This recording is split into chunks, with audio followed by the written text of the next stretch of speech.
Dear friends, I would like to welcome you all for coming to this fireside. It's a space for friends to join each other and discuss different things. Thank you, thank you, thank you. You can actually see recorded version of these firesides on the Baha'is of Oakville. So I would like to welcome both Dr. Clarken and also Oscar from Virgin Island. Very, very nice of you. Thank you. And we will start with prayers. Please go ahead. O kind Lord, O comforter of anguished hearts, send down thy mercy upon us, and thy grace bestow upon us patience. Give us the strength to endure. With thy generous hand, lay thou a balm upon our sores. Grant us a medicine for this never healing woe. Console thou thy loved ones. Comfort thy friends and handmaids. Heal thou our wounded breasts. With thy bounty's remedy, restore our festering hearts. With the gentle breeze of thy compassion, make fresh and green again these boughs, withered by autumn blasts. Restore thou to flourishing life these flowers, shriveled by the blight of bereavement. With tidings of the Abba paradise, wed thou our souls to joy, and rejoice thou our spirits with heartening voices from the dwellers in the realm of glory. Thou art the bounteous, thou art the clement, thou art the bestower, the loving.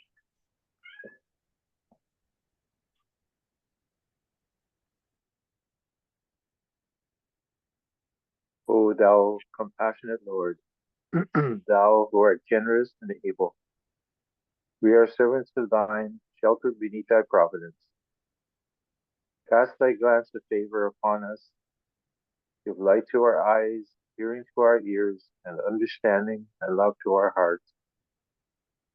Render our souls joyous and happy through thy glad tidings. O Lord, point out to us the pathway of thy kingdom, and resuscitate all of us through the breast of the Holy Spirit. Bestow upon us life everlasting, and confer upon us never-ending honor. Unify mankind, and illumine the world of humanity. May we all follow thy pathway, long for thy good pleasure, and seek the mysteries of thy kingdom. O God, unite us and connect our hearts with thy indissoluble bond. Verily thou art the giver, thou art the kind one, and thou art the Almighty.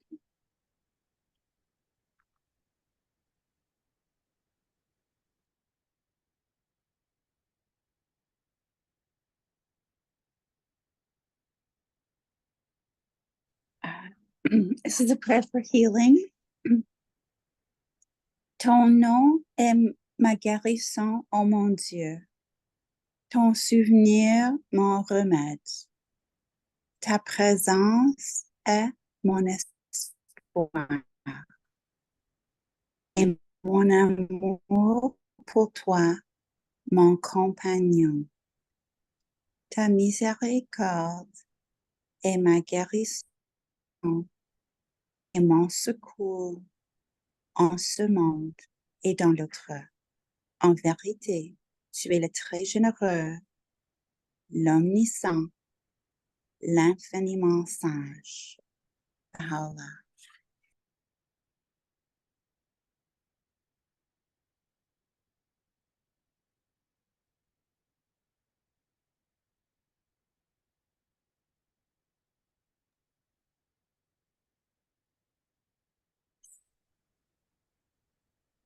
Dear friends, welcome you all again.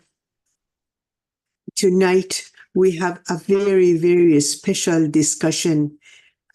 We have had discussions about the soul with Oscar and Rod once before, and then the friends who were present there they asked us for the week after to continue the discussion. This was an amazing event. And when this time I called Rod, Dr.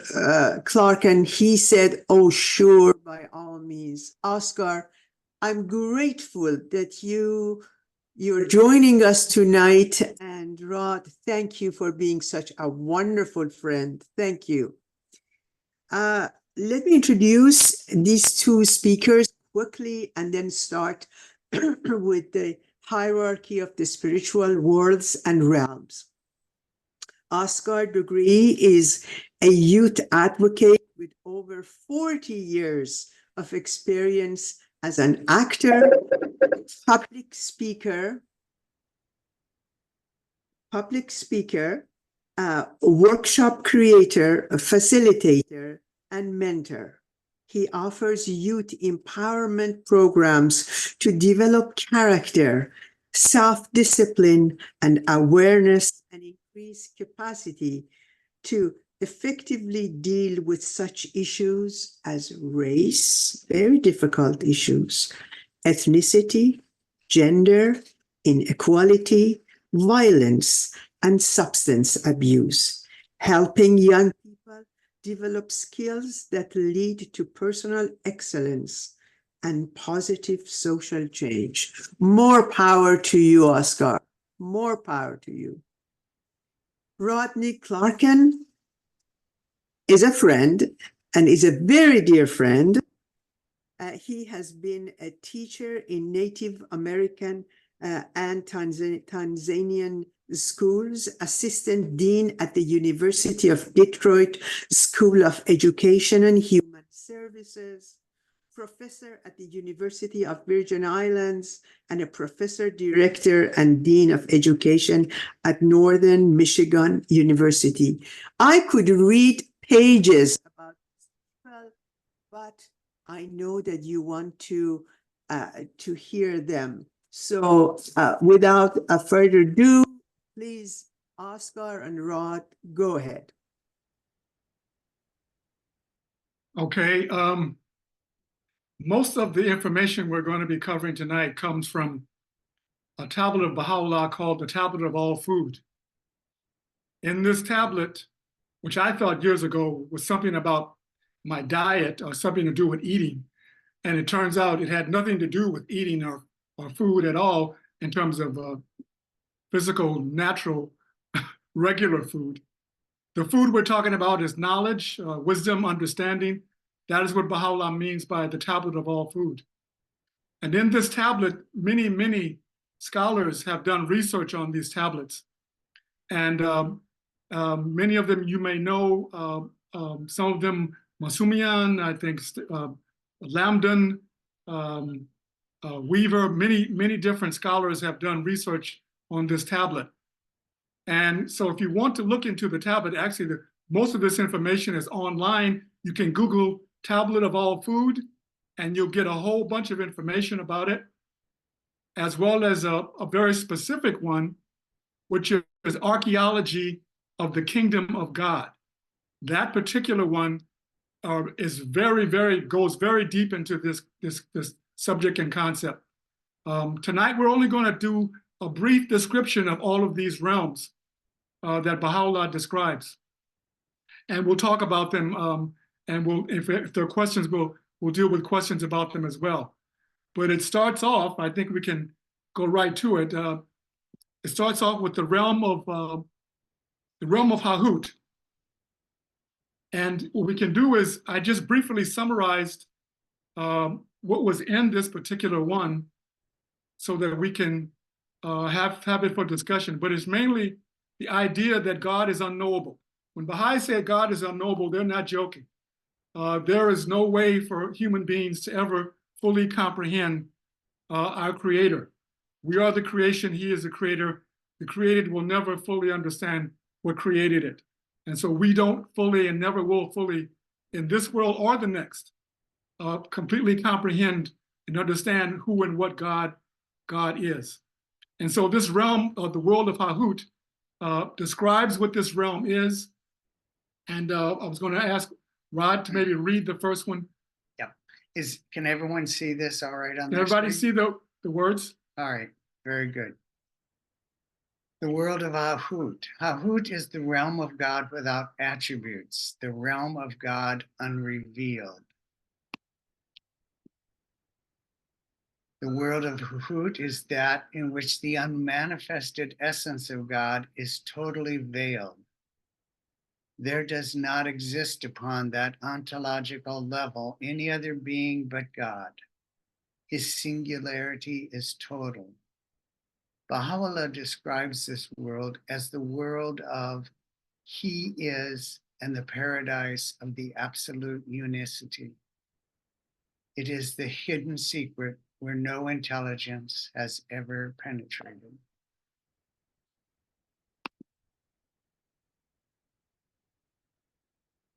Go on. No. Yeah.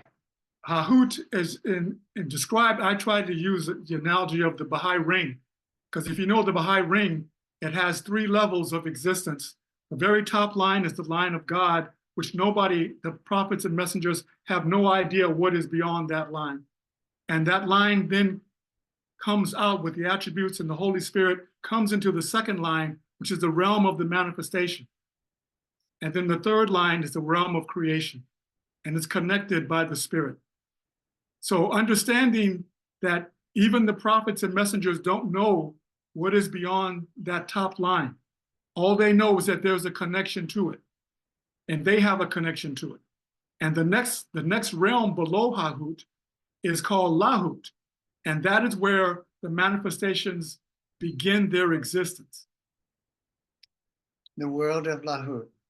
Lahut is the realm where God, the Absolute, reveals his inner self to himself, the first emanation of primal will. In the world of Lahut, the attributes of God begin their exteriorization. The potentialities contained in the divine essence manifest themselves, but only to the interior of his divinity. Upon this level of existence, the divine manifestation exists, but their existence is in total union with the essence of God. They have no individuality, no separate identity. So this is a realm where the attributes and the primal will of God becomes a reality. They're connected to God, and Baha'is have the wonderful analogies and metaphors that Abdu'l-Baha and Baha'u'llah have given us. And probably the most popular and the most will often used is the sun and the light. In this case, we're looking at God representing the sun and the manifestation of God representing the light. There's a point where the light begins and the sun ends. It is at that point where we're talking about Lahut, where he's connected to God and they begin his exteriorization is where they come into being in that moment. But there's a moment where the light and the sun are one. They're one and they're like touching each other. Before the emanation begins, there's a point. That is Lahut. In my understanding, that is where Lahut exists, where the prophets don't have an identity of their own. They're still part of God's world and they're part of their own world, but there's no separation. It has not yet begun. They don't have an individual existence until the world below that. And that is the world of Jabarut, where they become individualized as individual prophets of God. The world of Jabarut. Below the world of Lahut is found the world of Jabarut. In the world of Jabarut, there exists nothing but the divine will, Jabarut. In this world, one finds only God and his manifestations. It is the level of existence where they descend after having left the level of the fusional union of essences, which is particular to Lahut, in order to acquire an individual existence. This is the realm where all the manifestations of God exist. Moses, Jesus, Muhammad, they all were preordained. They all were pre-existent before they came into our world. They all existed in this world prior to that. And so the idea of them having their own world, their own existence is a real thing. Baha'u'llah tries to describe in these writings that they have this individual identity now. And now they can operate as individuals. And this is where they've left the idea of being connected with God and have their own identity as individual manifestations and prophets of God.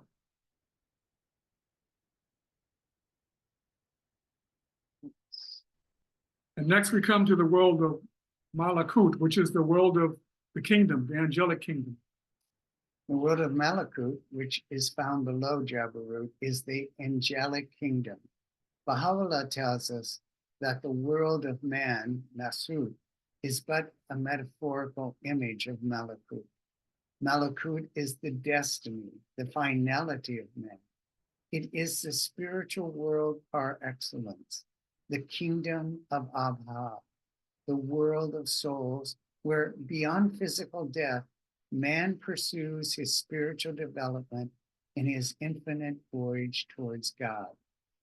At the summit of Malakut is found the celestial ark, the crimson ark, upon which navigate the souls of the martyrs and the saints who form the supreme concourse, the angelic troops, the celestial assembly, ready at every moment to come to the rescue of those who arise to serve, to uphold the cause of God. The idea that we will never completely or never know God is a very profound statement.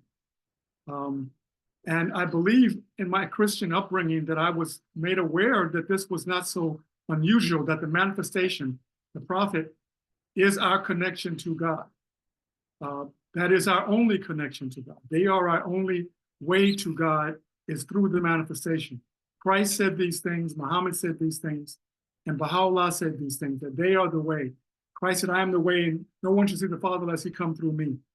This is an idea that they are our connection to God in this world and the next. We must be clear that we're not going to die and go to the next world and at some point hang out with God. I'm sorry to disappoint people, but we're not going to hang out with God. That realm of Hahut is totally unknowable to anyone, including the manifestations of God. No one has any idea what is in that realm and what's part of that. All we have is the manifestation of God, which makes us clear about our connection. And Abdu'l-Baha makes it clear in some answer questions that that is the only understanding we have about God is through Jesus, Moses, Muhammad, Baha'u'llah, the Bab. I think we have a quote from Some Answer Questions that can give us, before we go to Hahut, to Nasut, I wanted to read this thing from what Abdu'l-Baha says about the realm of the manifestation and the realm of God. All the praises, the descriptions, and exaltations refer to the holy manifestations. That is to say, all the descriptions, the qualities, the names, and the attributes which we mention return to the divine manifestations. But as no one has attained to the reality of the essence of divinity, so no one is able to describe, explain, praise, or glorify it. Therefore, all that the human reality knows, discovers, and understands of the names, the attributes, and the perfections of God refer to these holy manifestations. There is no access to anything else. The way is closed and seeking is forbidden. In other words, don't waste your time. There is no knowing God. There is only knowing the manifestation of God, and knowing God through the manifestation is the only way we have contact with God. So let's go back to Nasut. We went to Malakut, which is the realm of angels, the realm of the next world, heaven to some, Apa kingdom to others. It is the realm of the spiritual reality of man, where we will exist for an eternity. We will be going from one level to another, to another, to another in the realm of Malakut, in the Apa kingdom, what many call heaven. We will progress continuously and forever in this realm of Malakut. We will never exit Malakut. We'll never go beyond Malakut.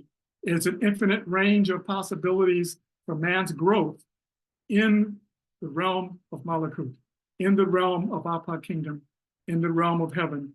There is forever a way for man to grow and move forward. And that is our destiny. Our life in this world, the world of Nasu, is then a metaphorical image of what our life will be like in the other world, the world of Malakut.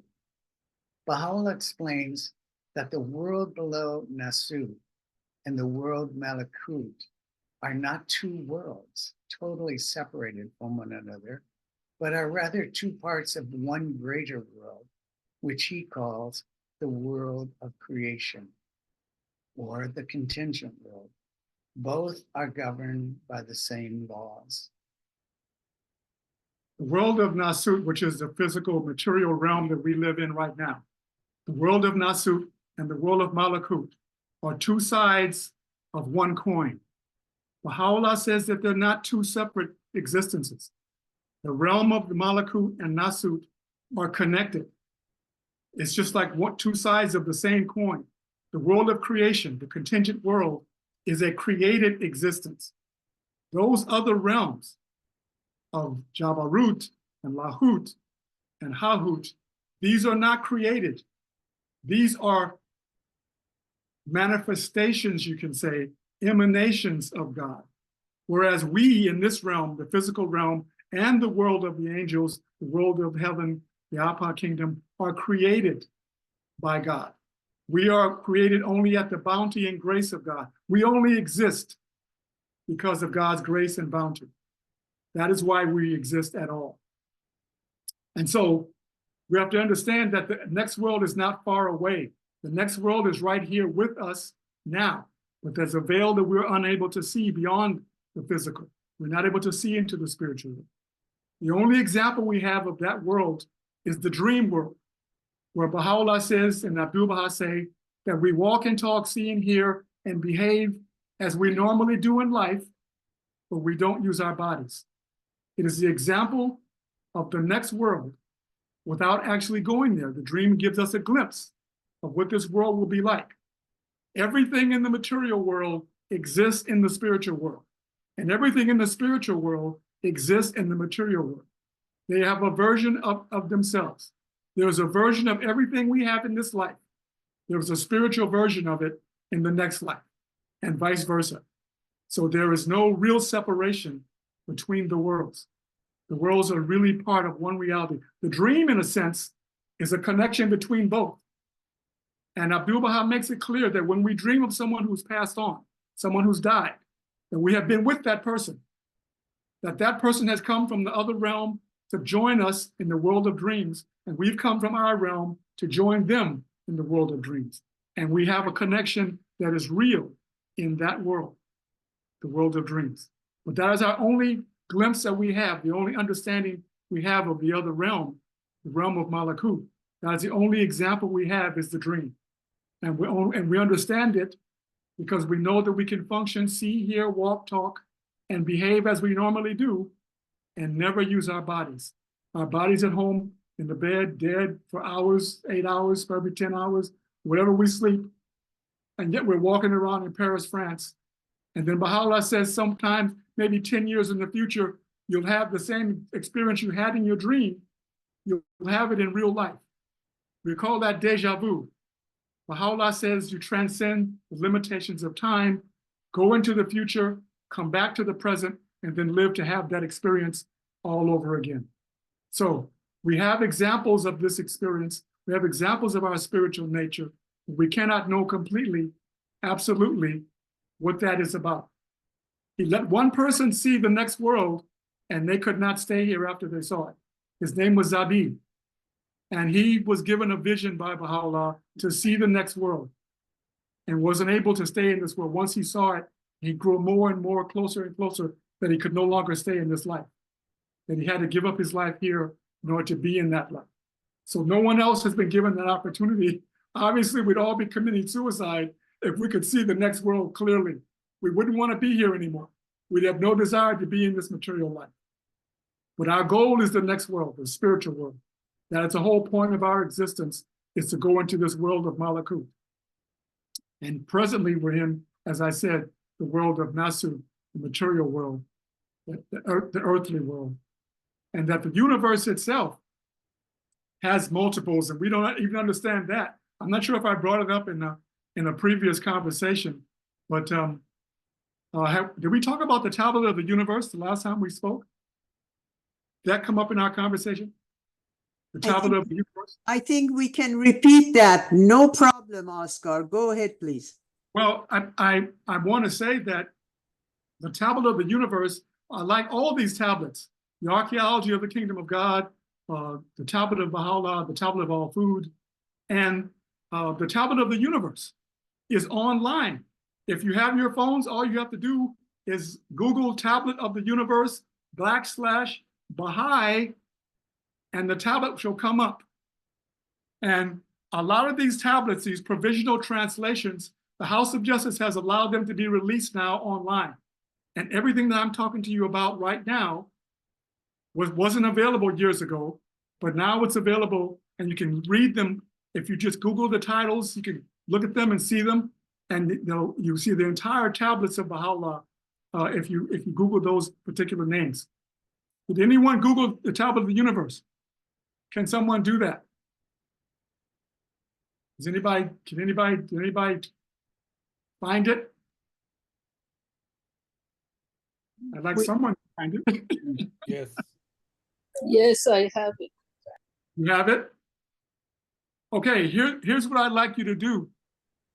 I'd like you to read the 8th paragraph. Go down 8 paragraphs and read that paragraph.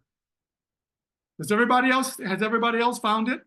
Tablet of the Universe? Is anybody else looking for it? Well, you don't have to look for it, but it'd be nice if you could look it up right now, because it's a very fascinating tablet by Abdul Baha. And the 8th paragraph is actually very fascinating when it comes to the endless worlds of God. Can someone read that?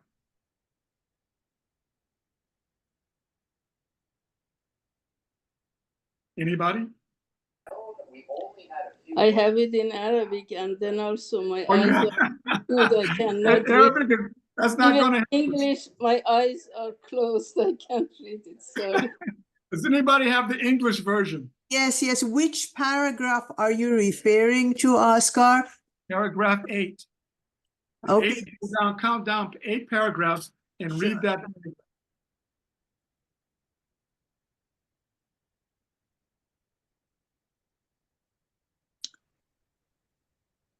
That's the one that starts with "Know then that all-embracing framework." Yes, Yeah, I yes, think so, yeah. yes. Go ahead, please. I only have one paragraph being read here, the world of Nasut. It's not, Know then this that the sharing is all-embracing not framework. moving. Friends, would you like to mute yourselves so we can read that? I appreciate it. Know then that the all-embracing framework that governs existence includes within its compass every existent being, particular or universal, whether outwardly or inwardly, secretly or openly. Just as particulars are infinite in number, so also universals on the material plane and the great realities of the universe are without number and beyond computation. The dawning places of unity, the day springs of singleness, and the sons of holiness are also sanctified beyond the bounds of number, and the luminous spiritual worlds are exalted above limits and restrictions. In like manner, the worlds of bodily existence, the mind of no man can reckon, nor the understanding of the learned comprehend. Consider the following well-known tradition and examine its meanings indicative of the vastness of the cosmos and its awesome limitless expanse. Now, this is going to describe the actual physical universe that we know about, and then he's going to say something that is mind-boggling. Go on, sir, please. Thank you. God, God exalted be He, fashioned 100,000 lamps, and suspended the throne, the earth, the heavens, and whatsoever is between them, even heaven and hell, all of these in a single lamp. And only God knows what is in the rest of the lamps. Okay, The fact that this is fascinating because he says everything that we know, God fashioned 100,000 lamps and suspended the throne. Everything we know, heaven and hell, all of the universe, everything in one single lamp. One single lamp. And only God, Baha'u'llah Abdu'l-Baha says, only God knows what's in the other lamps. And there are 100,000 lamps, and we're in one. Everything we know that exists is in one of those lamps. So to understand the expanse of God's ability, his knowledge, his wisdom, his power, that everything that we know and exist, that we understand in the universe and material and spiritual world, everything about that is in one single lamp. And God fashioned 100,000 lamps. And only he, the master says, knows what's in the other lamps. So we cannot begin to understand the full extent of our Creator when everything we know is limited to our simple, infinite universe. And yet this is only a small part of what God has created. And so what I'm saying is that Nasut and all the material world is coming to being through the manifestations of God. In other words, God created the power that created everything else. God has no direct link to his creation. God created that line in the middle, the realm of the prophet and the manifestation, the realm of the messenger. They created the line at the bottom in the Baha'i ring. Can we go back to the Baha'i symbol? Sure.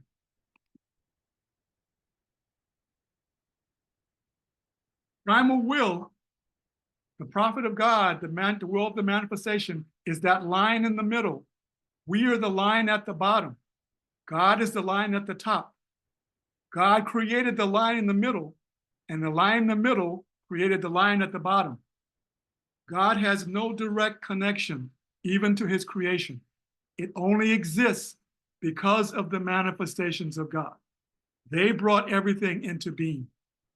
God is the creator, but the manifestation is the cause. He is the cause of creation. He is the reason that we exist.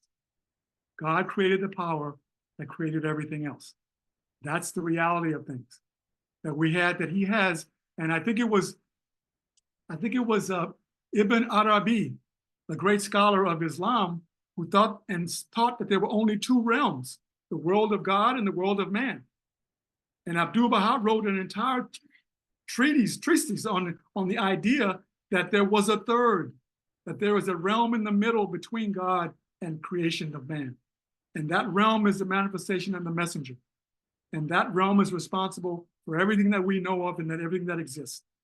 That's what Baha'u'llah and Muhammad and Jesus, Moses, they are responsible for our creation, for what we are, who we are, what we're about. And sometimes that's not easy to grapple with and understand, but we are very limited. We are almost an afterthought when it comes to our existence. Where now for God's bounty, there's a prayer that Baha'u'llah reveals it. All existence is begotten by thy bounty. Deprive it not of the waters of thy generosity, and withhold not it from the ocean of thy mercy. That is the reality. We are created as a result of the manifestations of God. That's how we came into being. And these worlds of God that come down to us, beyond Malakut, we have no idea what's going on. All we know that we came into existence. Nasut and Malakut come together and form the world of creation.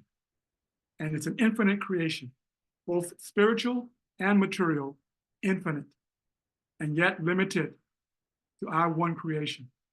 And yet we have 100,000 other creations that we know nothing about. Does anybody have questions? I have two questions, if Yes. I may. I can't hear you very, very clearly. Hello, can you hear me now? I can hear you now, yes. I have two questions. One is when we go, so when we die, we go from this world, Nasut, to Malakut. What happens to the manifestation of God? Do they go to Malakut or do they go continue to Jabarut and other worlds that they existed before? This is my first question. The second question regarding when we die, what happens to our shame and guilt? Does it exist in the next world or we leave it here? With, for example, in the last fireside, we were talking about when we die, there is no more time and we see all our life and we are our own judgment. So if I did something that I'm shameful or I feel guilty, is that by judgment or my hell, and I bring it to the other world? Or so these are my two questions. Okay. Now your first question, make me remember the first question.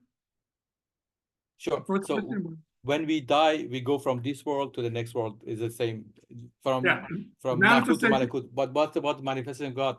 Where do we have the bounty of visit or meeting them in the next world, or they go beyond our reach? Yes, you will have the bounty meeting them. At the highest level of Malakut is the ark, is where the martyrs and the angels and all of the concourse on high. And yes, Baha'u'llah dwells in that realm, but he also can be in another realm.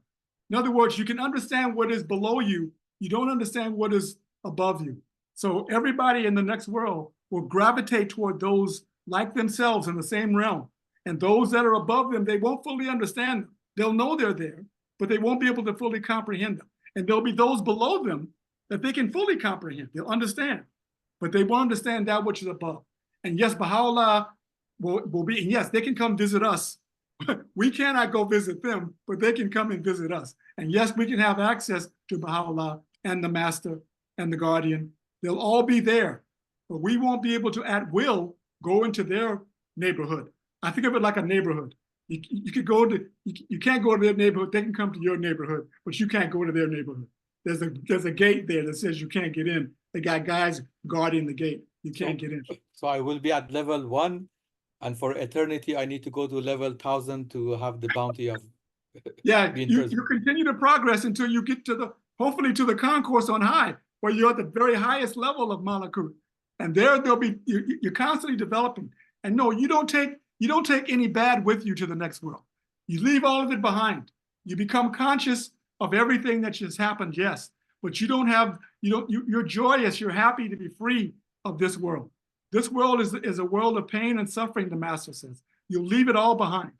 You'll have only joy and happiness in that world once you become aware that you have to grow. The prayers of those left behind and the prayers of those around you will continue to help you grow. And prayers for yourself, of course, that you can also grow in that world. We'll all be doing things. We have business to do in the next world. We're not floating around on clouds, drinking Kool-Aid and hanging out. We have jobs. If you're a teacher, you're going to be teaching. If you're a physician, you're going to be healing. You're going to be doing the things that are going to be beneficial to that world and this world. You're going to be busy. You're not going to be just, floating around on a cloud. You're going to have stuff to do. You're going to have an occupation. You're going to have functioning. You're going to be involved in things. Everything is prescribed in that world that is in this world. The same things that go on here go on there, but in a spiritual way that we don't quite understand. But yes, everything there is here, and everything here is there. When a baby dies and goes to the next world, he needs a teacher. Someone has to teach him in that world. He's got to grow up in that world. A woman came to Abdu'l-Baha once and said, I saw a woman in a garden and reminded me of my little baby daughter that I lost. And Abdu'l-Baha says, that is your daughter. You have seen her as she is now in one of the worlds of God. He said, be thankful. That little baby who died had grown up in the next world and become a woman. There was a woman that she saw that came out to embrace her. And she saw the resemblance of her baby daughter that she lost. There is no not connecting. There is a continuous connection with the next world. And our dreams are part of that connection. But yes, We have nothing but joy and happiness in that world. Even at the lowest realm, it's going to be free of this body and the aches and pains of this life, the suffering of this life. I mean, how many of us can go through a good day and then have maybe 5 or 6 bad days before we have another good day? This is not the place. This is not the ultimate destiny for us. We're all on our way somewhere. This is not the deal. We came out of the mother's womb to grow ourselves spiritually for the next world. We're in another womb right now. We're growing ourselves for Malakut. We have to spiritually grow ourselves, so we have a world that we can be in.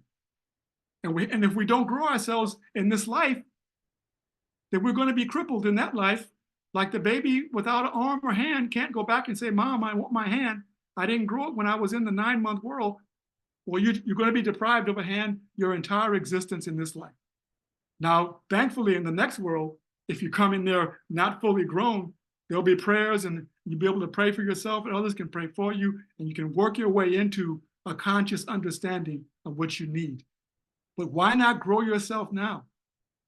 Why not grow your patience and your love and your kindness in this world? Those attributes and virtues are what you're going to need for the next world. That's who you're going to be in the next world. That's what you have to grow right now. Those virtues and spiritual qualities are what we have to do for ourselves right now for that world. And if we don't, whose fault is it that we don't grow ourselves? When in your mother's womb, you didn't have a choice. It was involuntary, whether you grew a hand or a foot or an arm or a leg. You had no choice. But now, in this life, we have free will. We can choose to grow ourselves for the next world. The baby didn't have that opportunity. You didn't have the opportunity in your mother's womb, but you have it now. And we have to prepare ourselves for Malakut, for the Apa kingdom. We have to grow ourselves so that we're completely whole for that next life.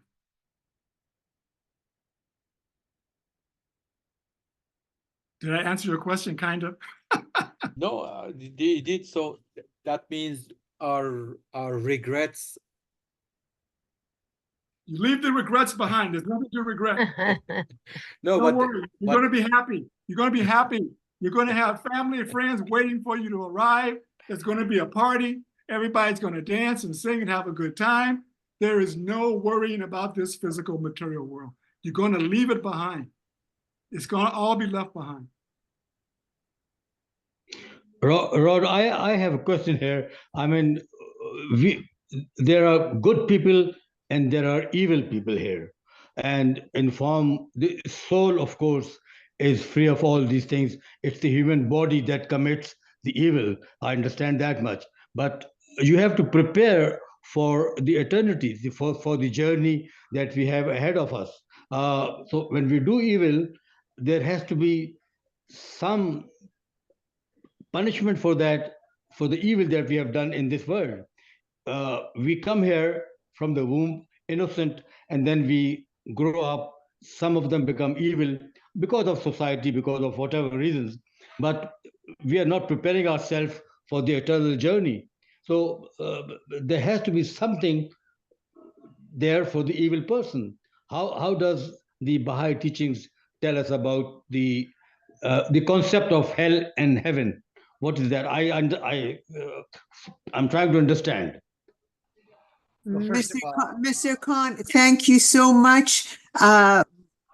Oscar and Rod will respond to you. I'm sorry, Giti Khanum, I know you raised your hand, but Mr. Khan is a very good friend. So let us respond to Mr. Khan's question, and then we will go to Giti Khanum. Okay? My apologies. My apologies. No, never, never, never. Please go ahead. Oscar, Rod, go ahead, please. so basically, this world is based on reward and punishment. That's the stability of the world depends upon that.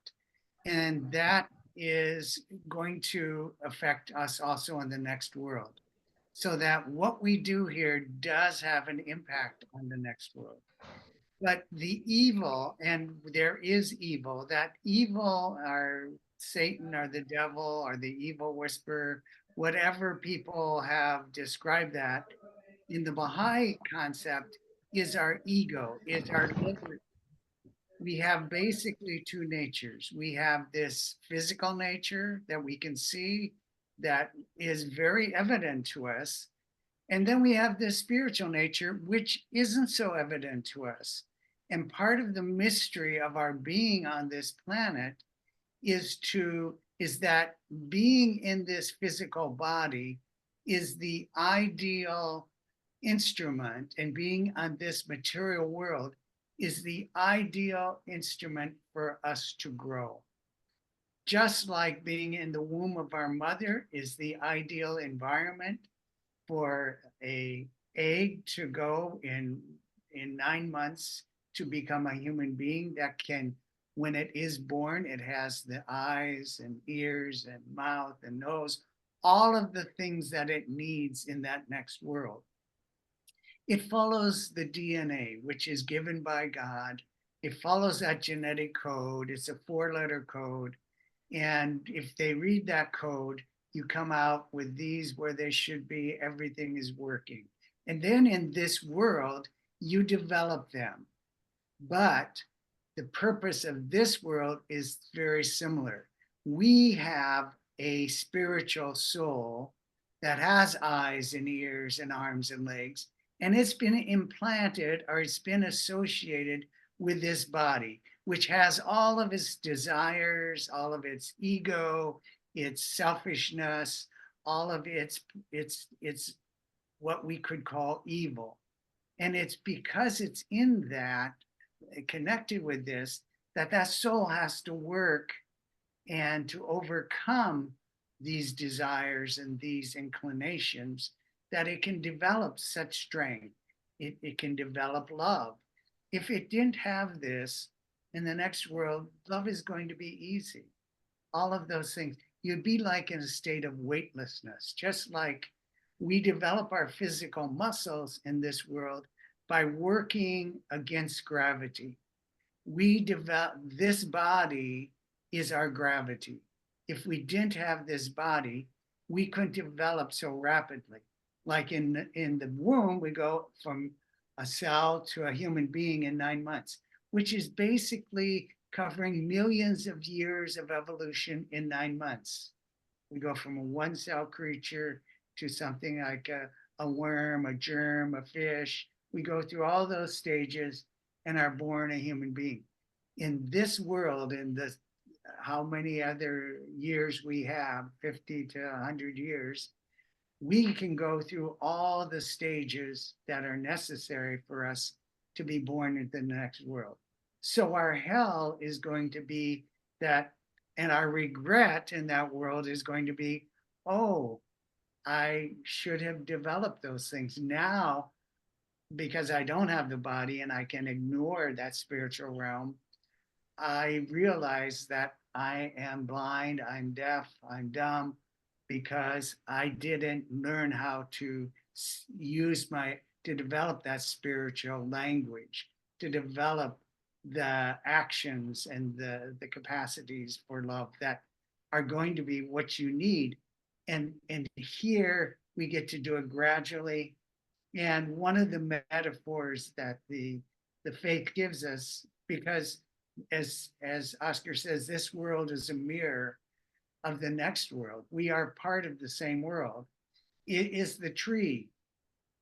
The tree grows out of the earth, which is something lesser than the tree. The tree is a vegetable. It has a chance to grow. The earth doesn't have that, but the tree has to grow, has to be planted in the earth for it to grow. Very similar to our souls. It has to be connected with this body to grow. But if the tree grows into the earth, it's going to kill itself. It's not going to grow.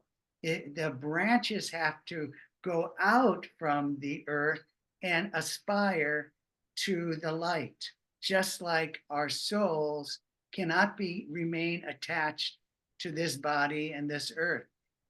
Its purpose is to go towards the light, to go towards the Sun of Truth, which is represented by Baha'u'llah, by his Prophet Muhammad, peace be upon him, and by all of the messengers of God, and we can say by God.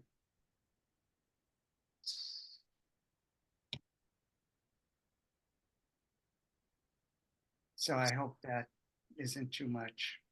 Thank you. Thank you so much, Rod.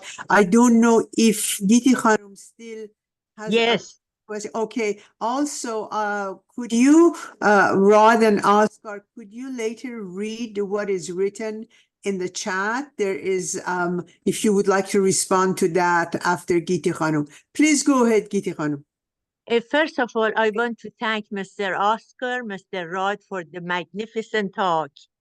I would like to suggest humbly that we have to be a little more cautious about the dream. We Baha'is believe in the harmony of science and religion. There is a lot of research is going on in neuroscience, in psychology, about the nature of dreams. They have put the patients on their MRI, on their CAT scans, and they have been studying their dreams, and they have been interpreting them as when and from where the dreams comes from. In the Western world, Western psychology, they completely deny the value of dreams. But now they are coming with the new technology that really the dreams has certain meaning. In the Eastern psychology, where our Baha'i philosophy and psychology coming from, and from the writings of Baha'u'llah and Abdul Baha, we know that dreams have meanings. But at this point, it's very, very mysterious. So I think humbly, I would suggest that we have to be a little more cautious about talking very clearly about the nature of dreams. Thank you so much. It is wonderful always to listen to you. And I agree, and the writings are very clear that dreams can be a manifestation of your ego. It can be a manifestation of something that you made.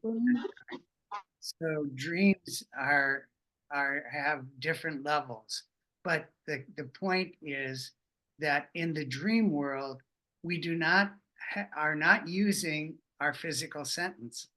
We are not using our bodies, but yet we are conscious. We are moving, we are speaking, and it is a world where space and time are not relevant. Space and time is a construct that is meaningful in this physical world. It is not meaningful in the spiritual world.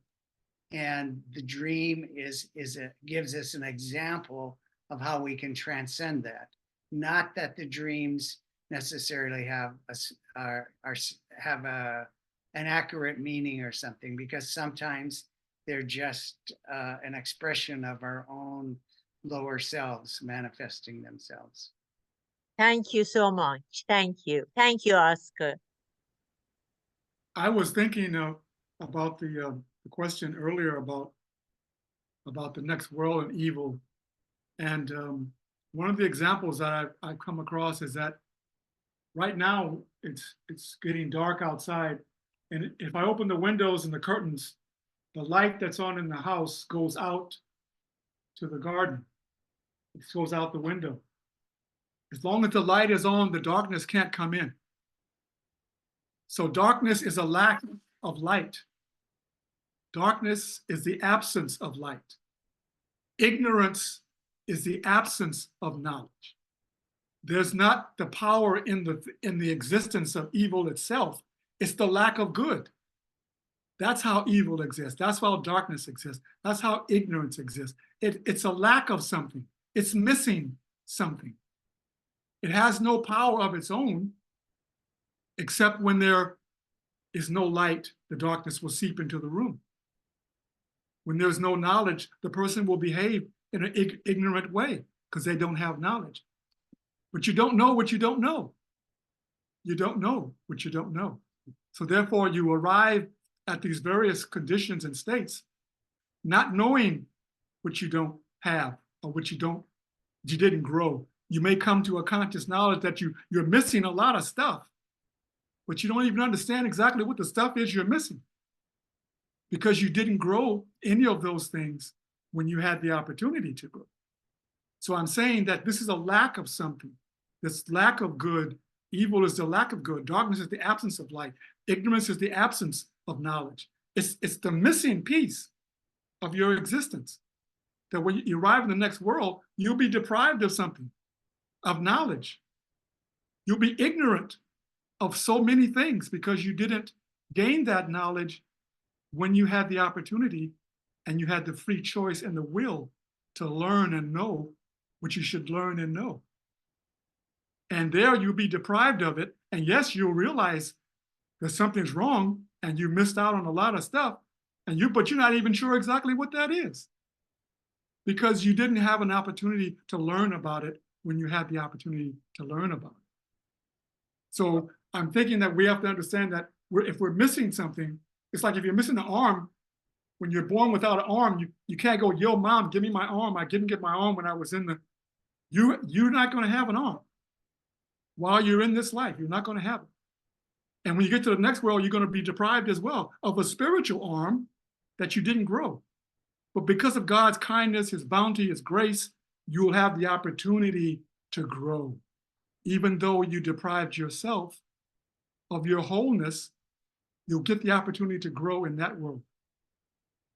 But you'll be missing many opportunities, many parts of your reality will be missing if you don't take the opportunity now.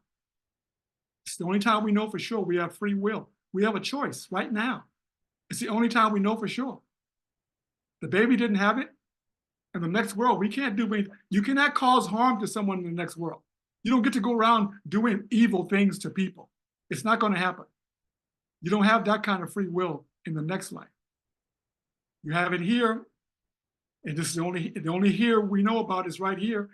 The baby doesn't have it, and we don't have it in the next world. We got it right now. Make your choices right now. Do your choosing. Grow yourself right now. Well, and to be clear, we don't know what that next world is like. We are just given images. We are given metaphors. In the same way, if I went into the womb of anybody, and I said to them, you're going to want eyes, and I tried to describe to them what this world is like, there is no way they could comprehend it because they don't have eyes or ears or arms or legs. Those things mean nothing to them when you're in the world of the womb of your mother.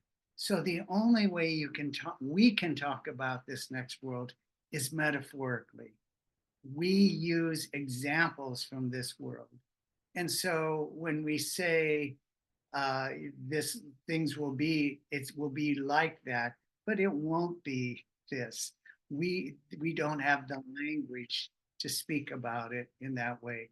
So if we say we will be teaching or healing or doing any of those things in the next world, it's going to be on a whole different realm. It's not going to, we obviously don't have bodies there.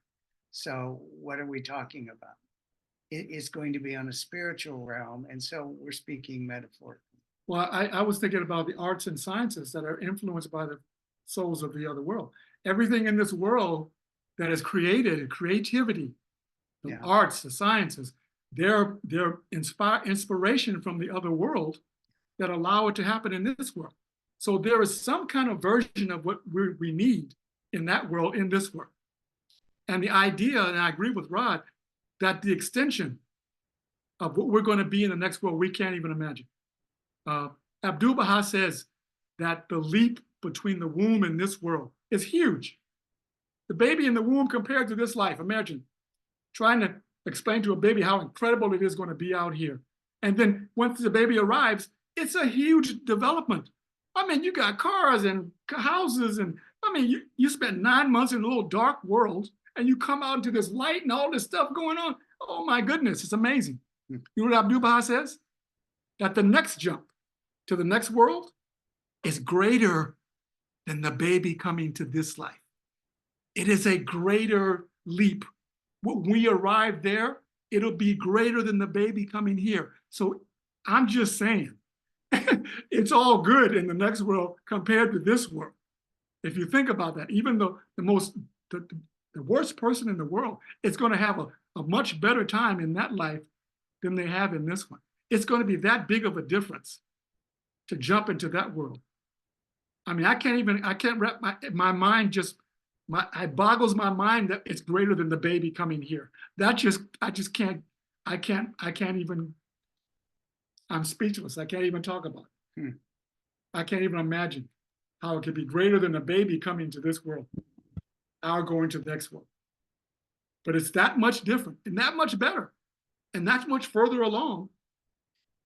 Well, and I think it's important to also realize that when we're in our mother's womb, we're also in this world. Yes. And when we're in this world, we're also in that world of Malakut. We're there We're right now. already in that world. That's right. We just like the uterine wall of our mother keeps us from realizing we're in this world. This little skin here keeps me from realizing I'm actually operating in that next world. And so they're all connected. All of these worlds are connected. And it's just helpful for us to think about that. And I think Faraday had her hand up. Allah, Oscar knows me very well, Faride. Oh, hey, hello. How are you? Yeah, I'm visiting Hawaii for a few months. I run from cold winter of Chicago, just going back end of March. And I love to see Chicago summertime. I just want to say 1,000 times thank to both of you. You are American, recognized Baha'u'llah. You talk so beautiful about Lahut, Malakut, Jabarut, all the word of the God. And I am proud of you. I am 5th generation Baha'i from Fort Tabarsi. I have 1,000 books. I didn't read it. But you are reading. You American read it. Many Persians claim they know so much. We don't know nothing. Company with you, we don't know nothing. And you talk about dream. Thank you. Because Abdul Baha dream many times. Beloved guardian dream. And many Baha'i around the world, I travel, how you become Baha'i. They said they dream about Qudus, Mullah Hussein, Tahir, and many dream about Abdul Baha. Many, I know the lady was my neighbor, she died 103 years old. Her grandmother dream of the Christ came back, dream, and then they saw Abdul Baha's picture. This is so deep, so wonderful. I am very proud, I'm very happy to talk about dream. Love both of you very much. And of course, I love Oscar more, sorry. And then I hope to see you in Chicago. Really, I'm proud of all of you. You are, that is, beloved guardian said, you are chosen one to recognize Baha'u'llah. Many people hear the name of Baha'u'llah and they denying it. And you are recognized Baha'u'llah and serving. I'm proud of you. Allah Akbar. Sorry.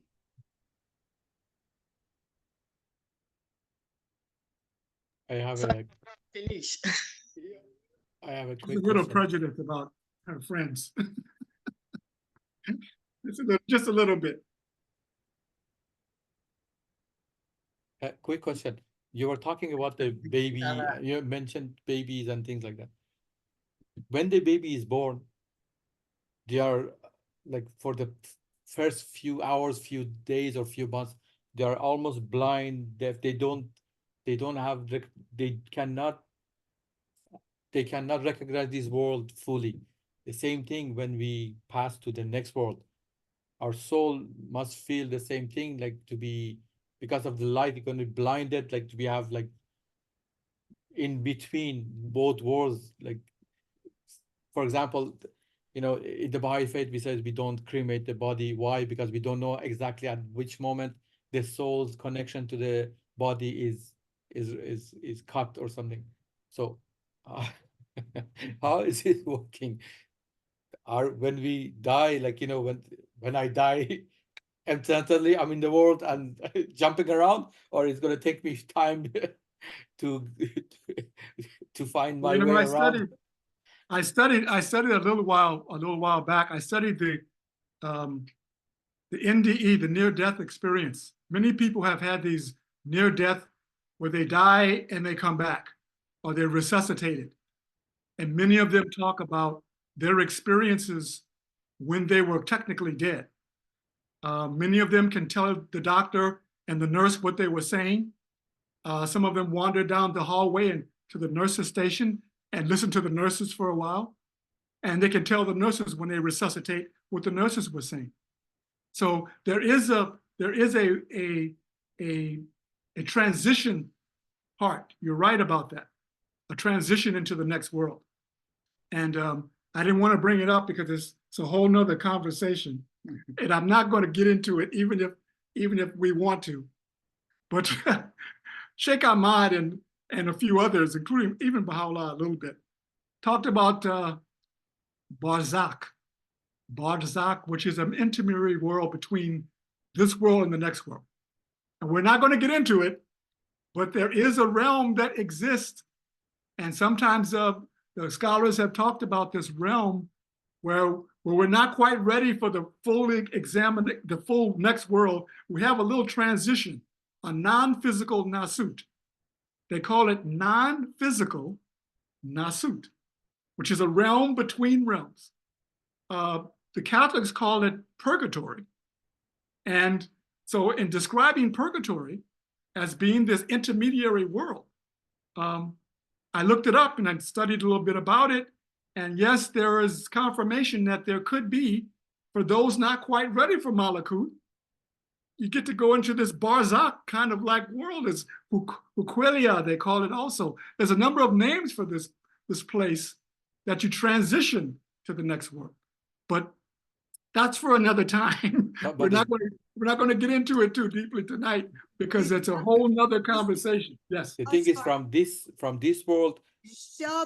No, you have had your opportunity to ask billion. I'll wait at the end then. I'm sorry. Oscar, thank you. I'm so glad that you're not getting into Barzakh because that's going to take us all to Barzakh. I really appreciate it.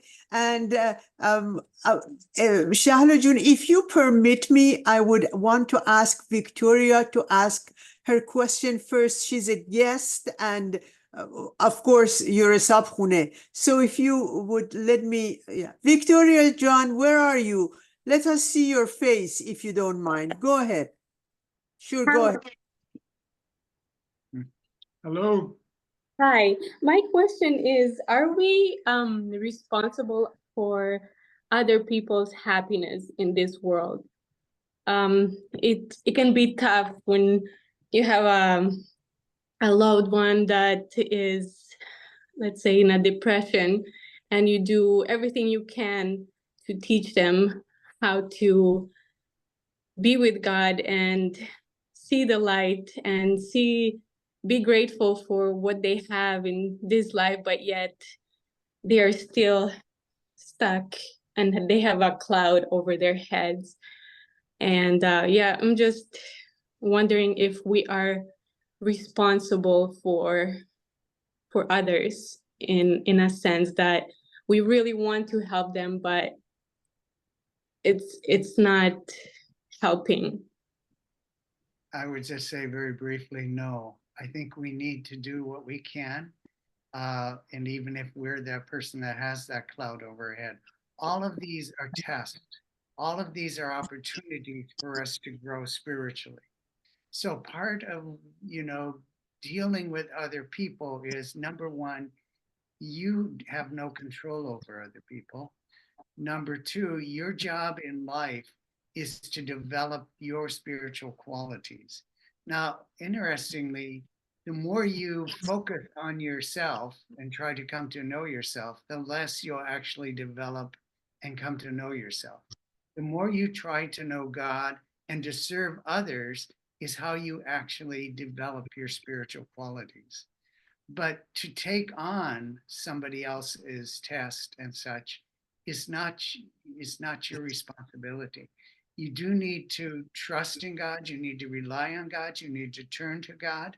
But then we are given science, and we need to turn to the best medical advice we can get, the best science that we can get.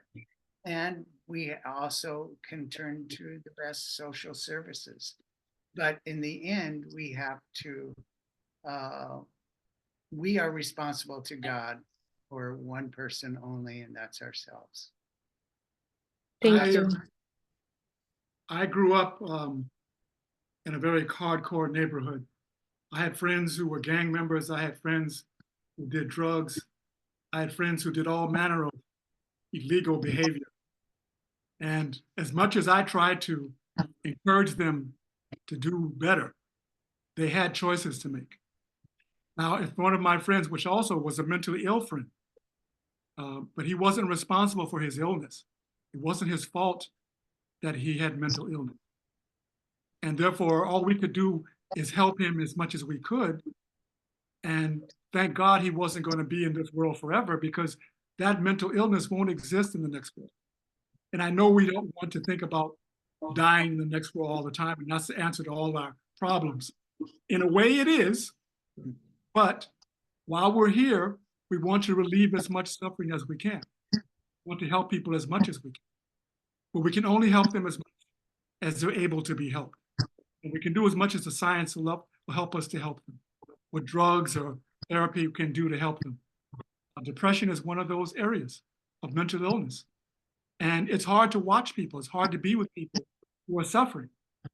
But all we can do is pray for them and encourage them and be with them and love them. You have to love them. They can feel love. They know love when they feel it. They know caring when they feel it. And therefore, we can give them those things. We can't change the chemistry in their brains. We can't change what has happened to them. But we can pray for them and love them and serve them as best we can until we all escape this hellhole of a life we call the planet Earth. We call this is Abdu'l-Baha, for every good thing he said, there's 8 waiting around the corner to do you harm. This world is not a place of happiness and joy for all of us. It's a testing place, a place of tests. And some people, he says, can't survive this test. Some people take their own lives, commit suicide because they can't take it anymore. They can't take being in this life anymore. So even Abdu'l-Baha talks about those individuals. He doesn't blame them. He says some people just can't be here anymore. Can't take it. They have to go on. And they relieve themselves of this world. You know, and it's not a good thing. It's not a wonderful thing. It's not a happy thing. It's not a joyful thing. But it's something that has to happen sometimes for some people. We all have choices to make. And they have choices to make too. The best that they can, what they have. So I wouldn't feel guilty. I wouldn't feel ashamed. I wouldn't feel bad that you're not doing as much as you can. You're doing everything that you can. And you must continue to do the best you can. And to know that someday they will be happy. Someday they'll be relieved of all that pain. Thank you. Victoria, did you get your response? Yes, I did. I did. Feel free to ask any question you wish. We have 10 more minutes. I had Aniela and then Saniatana or Saniata. And of course, Shahla Jun kindly somehow, Shahla Jun, please raise your hand so you will be after Saniata, please. Thank you, Ron. That was a beautiful explanation. I think, going back to what Victoria is asking, that we underestimate the powers of working our own path and our own program and being the hope. One cannot be the hope for another if one is not a trusted one, if one is not working on patience and kindness and humility and all of these names of God. And that in and of itself, science has proven changes the chemistry of the room. And so if we're all working on being the trusted ones, being the hope, and we enter a space that is difficult, we can affect a change. Are we responsible for another person's path? We have one row to plow. How we plow it, though, is really the question. And I think we underestimate the powers of embedded in that plowing. Thank you.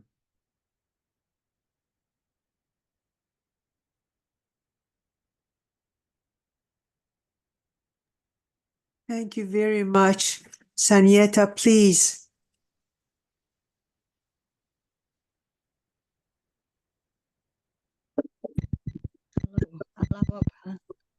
I don't have a question.